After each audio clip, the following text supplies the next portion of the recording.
맛도 좋고 영양가도 풍부한 생선.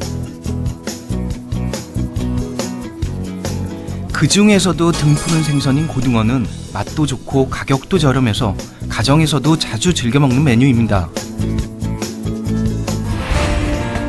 흔한 고등어의 맛있는 반란, 윤태식의 맛있는 대박. 오늘은 숯불로 구워 더욱 맛있다는 고등어 직화구이 전문점을 찾아가 봤습니다. 고소한 냄새가 피어오르는 이곳은 종로에 위치한 한 고갈비 전문점입니다. 고갈비, 값비싼 고기를 먹기 힘들었던 시절 고등어를 갈비처럼 구워 먹었다고 해서 유래된 이름인데요.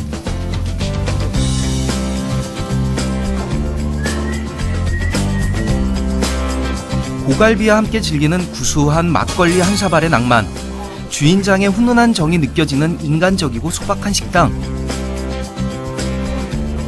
여기에 매콤하게 입맛을 자극하는 쭈꾸미의 환상 조화까지. 손님이 만족할 수 있을 만큼 베푸는 것이 음식 장사의 최대 미덕이라는 김웅빈 대표. 인간미 넘치고 사람 냄새 나는 그를 만나보았습니다.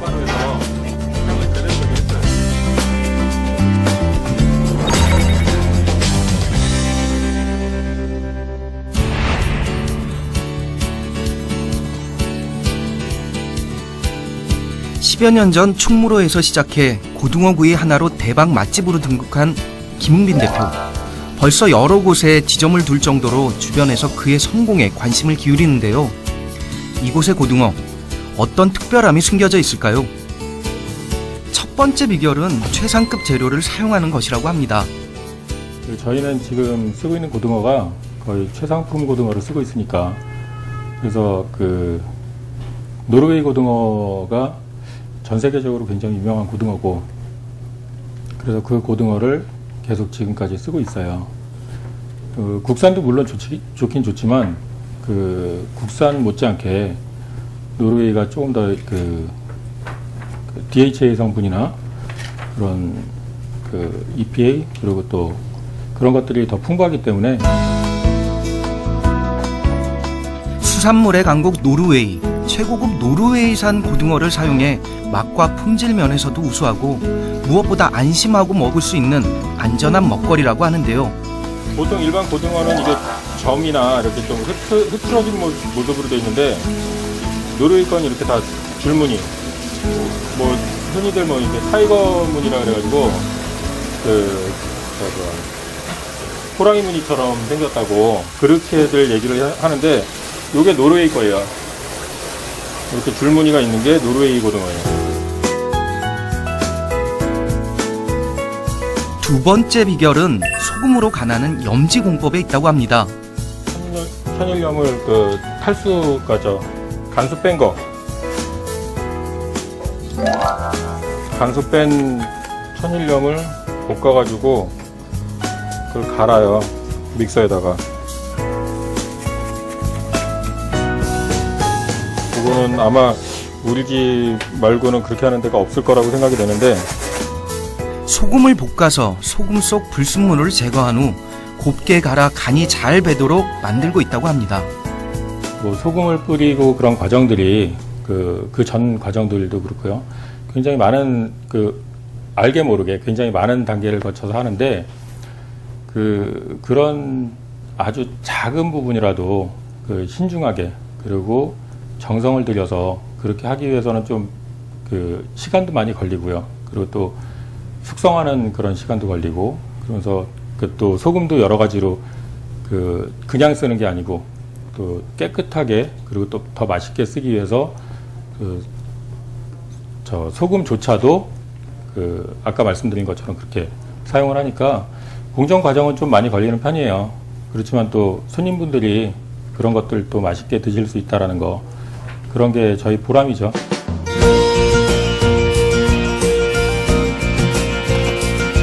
마지막 세 번째 비결은 바로 이 숯불 초벌구이에 있다고 합니다.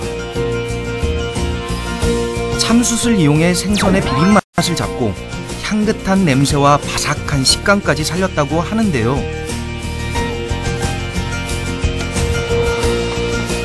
가정집에서 먹어볼 수 없는 맛이라서 자주 와요. 고기를 직화로 구워서 그런지 맛이 깊고 정말 고소하고 맛있어요. 고등어와 잘 어울리는 메뉴를 찾다가 쭈꾸미 볶음 또한 개발하게 되었다고 합니다. 살짝 데쳐 그런지 비타민이 좀 살아있는 것 같습니다. 간도 적당하게 맞고 밥 반찬으로도 잘 어울리고 술안주로도 잘 맞을 것 같아요. 낮이 아니면 막걸리 한잔 할 텐데 이어서.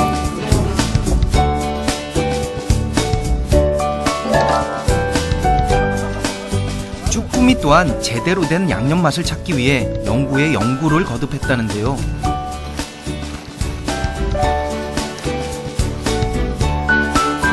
장사 잘 되는 집 어디 있지? 그런 생각을 하면서 좀 많이 좀 돌아다녀 봤어요. 근데 뭐 어느 집이라고 말씀드리기 좀 뭐하지만 진짜 대박집이 있더라고요. 그래서 그 집을 거의 한 1년 동안을 계속 다녔던 것 같아요. 계속 다니고 먹어보고 와서 또 해보고 또 안 되면 또 가서 또 먹어보고 또 와서 해보고 그런 과정들을 계속 반복을 했었는데 그러다가 이제 그쪽 주방을 살짝 좀 보게 됐어요. 여러 번 다니다 보니까 주방을 살짝 봤는데 제가 평상시 같으면 그냥 이렇게 흘려보냈을 텐데 워낙 거기에 초점이 맞춰져 있고 그리고 또 여러 번 이렇게 계속 갔던 곳이라 그걸 딱 보는 순간 저게 키포인트다 라는 생각이 딱 들더라고요. 그래서 그걸 와서 부랴부랴 한번 해봤어요. 그랬더니 그 맛의 완성도가 그 집에 이제 계속 한 1년 정도 다니면서 계속 그걸 벤치마킹 하려고 그러다가 한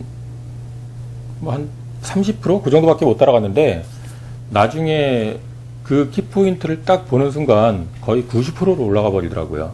그래서 그 덕분에 이제 좀 많이 개발을 하게 됐고요. 그리고 그 이후에 나머지 부분은 저희가 계속 노력을 해서 그래서 채운 거죠. 통통하게 살이 오른 쭈꾸미에 감칠맛 나는 특제 양념이 더해져 보기만 해도 입맛을 사로잡는 메뉴로 탄생하게 되었습니다. 이 집의 푸짐함을 더하는 특별한 서비스 메뉴도 인기 만점이라는데요. 바로 셀프로 부쳐 먹는 부침개입니다.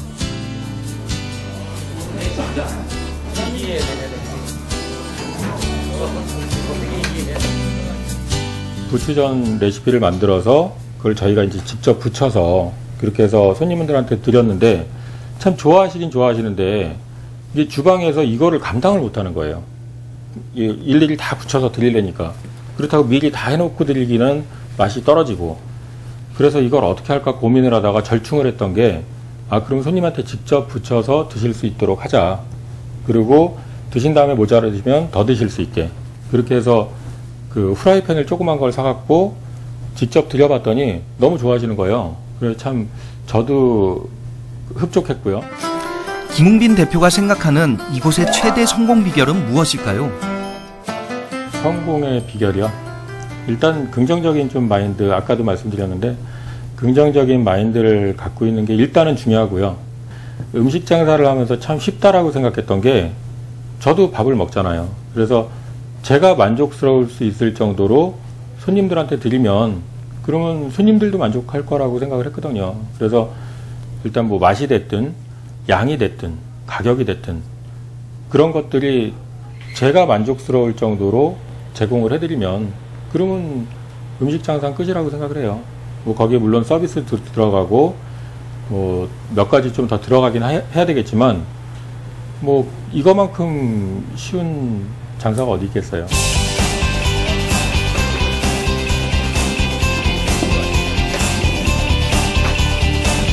성공 비결 첫 번째, 유행을 타지 않는 아이템. 소자본으로 창업 가능하며 유행을 타지 않는 대중적인 아이템으로 투자 대비 장기간 안정적인 수익을 얻을 수 있다. 성공 비결 두 번째, 안정적인 물류 공급. 대규모 냉동물류 창고에서 고품질의 원재료를 저렴한 가격으로 언제든지 공급받을 수 있다. 본사에서 손질된 재료를 지점에 공급하므로 추가 공정에 걸리는 시간이나 인건비 또한 절약할 수 있다. 많은 장사 중에서 음식 장사가 가장 쉽게 성공할 수 있다고 이야기하는 김웅빈 대표. 하지만 그도 처음부터 음식 장사에 관심이 있었던 건 아니었다고 합니다.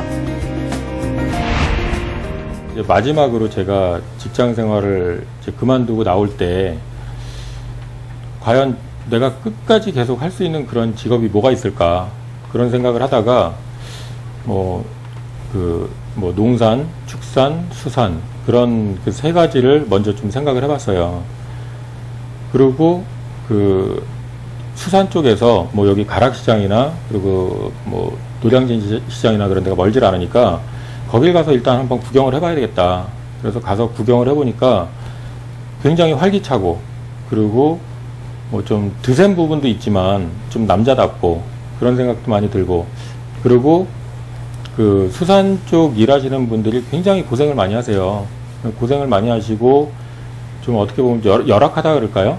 그런 게 많은데 그래도 오히려 이런 게 더 기회가 있지 않을까 그런 생각이 들어서 뛰어들고 그래서 거기서 이제 처음에는 조그맣게 그 수산물을 유통을 하기 시작했었어요. 송어 양식장을 하시던 아버지의 영향으로 수산물에 자연스레 관심을 가지게 됐다는 김 대표. 저희 아버지는 느닷없이 그 퇴직하셔가지고 퇴직금 갖고 사라지셔가지고 어느 날 전화가 왔어요. 며칠 있다가 저 강원도에다가 그 양어장을 한다고 그러시면서 땅을 사셨대요. 그래서 이제 엄마도 내려가시고 그리고 아버지도 거기서 이제 양어장을 시작하시면서 아무것도 모르고 시작을 하셨으니까 그 열심히는 하셨는데 참 고생을 많이 하시다가 말년에 좀 쓸쓸히 돌아가셨죠. 그런데 저는 그때 아버지가 그런 수산업이니까요. 그것도 양식업. 그걸 하실 때 저희 엄마도 그렇고 저도 그렇고 절대로 이제 이 수산물 쪽으로는 아예 눈을 안 돌린다라고 얘기를 하시고 저도 그렇게 생각을 했는데 이게 어쩔 수 없나 봐요. 그냥 그렇게 가게 되더라고요. 그래서 지금도 또 생선을 만지고 있는. 대학 시절 양식장을 찾은 손님들에게 즉석에서 송어회를 떠주는 아르바이트도 했다고 합니다. 양식장이 좀 규모가 컸었어요. 크다 보니까 이제 또 강원도면 또 경치도 좋잖아요. 그래서 여름철이나 그럴 때 그 관광 오시는 분들이 굉장히 많았었어요. 그래서 그런 분들이 그 오셨을 때 이제 거기다 조그맣게 정자 같은 거, 그러니까 오두막이죠, 오두막 같은 거 지어놓고 거기에서 송어도 회를 떠서 팔고 그런 거를 하면서 엄마한테 이거 뜨면 얼마씩 주실 거예요? 물어봐가지고 그 회 하나 뜰 때마다 받았던 돈을 모아서 학비에 보태고 그랬던 적도 있었죠. 젊고 혈기 넘치고 자신만만했던 그는 수산시장을 종횡무진하고 다녔다고 합니다. 그렇게 그 유통을 하다가 조금 더 커지고 그러면서 이제 규모를 좀 많이 키웠죠. 그래서 서울 시내에 그래도 그 생선구이 전문점이나 그런 데들을 꽤 많이 납품을 했었고요. 요거 하나 좀 드리고 이거 써보고 그리고 이제 양이 어느 정도 되다 보니까 제가 직접 부산에도 내려가서 그 갖고 와서 판매도 하고 그러면 이제 좀 저한테 이문이 조금 더 많이 남을 수 있고 그 저한테 구매하시는 분들은 또 조금 더 좋은 품질을 싸게 구입하실 수 있고. 하지만 위기는 예기치 못한 곳에서 찾아왔습니다. 그때 참 많이 힘들었어요. 그러니까 그 분명히 흑자였는데 그 미수로 인해서 이게 그 부도가 났다고 볼 수 있는 거죠, 말하자면. 저는 물건값을 갚아야 되는 상황이고 제가 공급한 물건값에 대한 회수는 안 되고 그런 게 너무 힘들었어요. 너무 힘들고 결국 그것 때문에 제가 무너지게 됐고. 그의 고통은 거기서 끝나지 않았다고 합니다.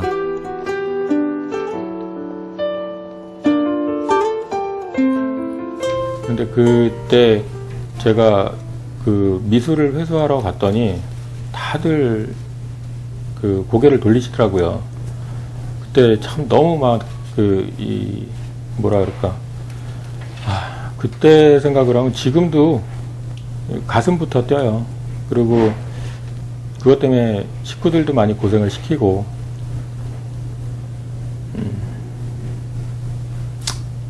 그럼 어쨌든 괴로웠죠, 많이. 그때 많이 괴로웠고요. 그때 뭐 이런 얘기 해도 될지 모르겠는데, 뭐 집사람이 들으면 또 그럴지 모르겠는데, 자살도 생각을 했었으니까. 함께 일했던 직원마저 등을 돌리고 빚 때문에 가족들과도 떨어져 지내야만 했던 김 대표.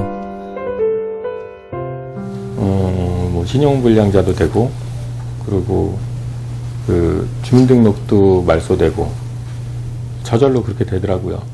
알아서 다 그렇게 해주시더라고요. 또 저랑 친한 선배가 하는 음식점 2층, 거기에 한겨울에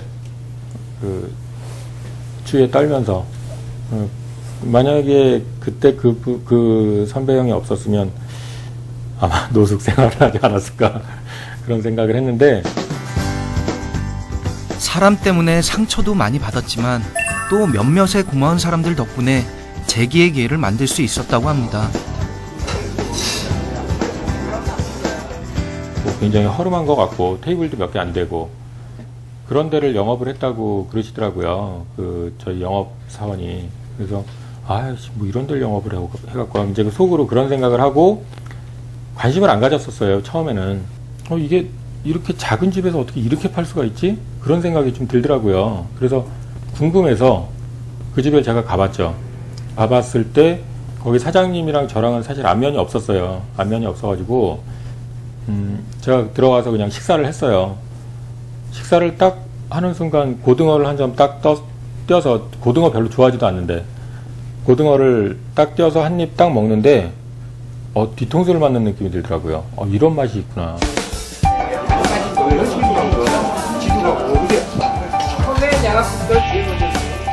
그래서 그 매장에 계속 왕래를 하다가 나중에 이제 그분이 난 너무 힘들어서 못하겠다. 육체적으로 너무 힘들다. 그런 얘기를 하시고, 그래서 제가 그걸 인수하게 된 거죠. 작은 매장인데도 불구하고 좀 많이 비쌌죠. 고민 끝에 그는 떨어져 사는 아내에게 전화를 하게 됐다고 합니다. 돈이 전혀 없었고 뭐 빚만 잔뜩 져 있는 상태였고, 그런데 그 매장은 너무 하고 싶었고, 그래서 그때 집사람이랑 좀 떨어져 있을 때였어요. 떨어져 있을 때였고, 그때 집사람한테 전화를 했죠. 이런 게 있는데 참 괜찮은 것 같다. 근데 이걸 너무 하고 싶다. 그분이 이제 그만하시겠다고 얘기를 하셨으니까. 그래서 집사람한테 얘기를 했더니 집사람도 살기가 참 막연하잖아요. 막막하고. 그러니까 그거를 해보고 싶었던 거죠. 뭐 누구 하나 저한테 뭐 그 당시에는 돈을 빌려줄 사람도 없었고, 그래서 이제 장모님한테 좀 말씀을 드렸어요. 안녕하세요. 여기 고갈비 하나, 찌개 하나도 있어요.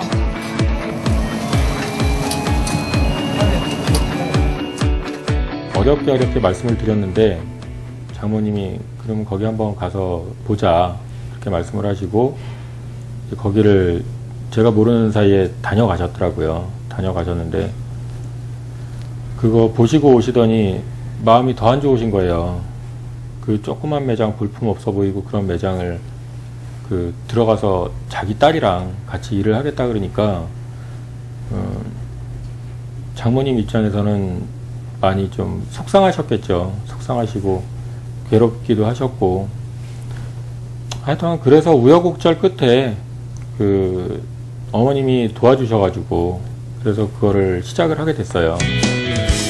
그렇게 장모님의 도움으로 충무로에 고갈비집을 인수해서 운영하기 시작했다는 김 대표. 예, 알겠습니다. 집사람 같은 경우는 밖에서 고기 구울 때 한여름에는 그 더운 그 햇빛에 그냥 다 노출되어 있는 상태에서 뜨거운 열기를 뿜어내는 그 숯불 앞에서 그 고기를 구워야 되고, 그리고 한겨울에는 또 그 추운 그 칼바람 부는 거기서 고기를 구워야 되고, 그러니까 그게 참 마음이 제일 안 좋았죠. 이 주머니가 이렇게 점점 불러지더라고요. 그럼 그날 저녁에 집에 가서 그거 돈 다 꺼내가지고 막 이렇게 쉬고 그러는 재미도 있었고. 장사를 시작하면서부터 그의 옆엔 늘 아내가 함께 했다고 하는데요. 어렵고 힘든 시간을 함께 견뎌준 아내에게 누구보다 고맙고 또 미안하다고 합니다.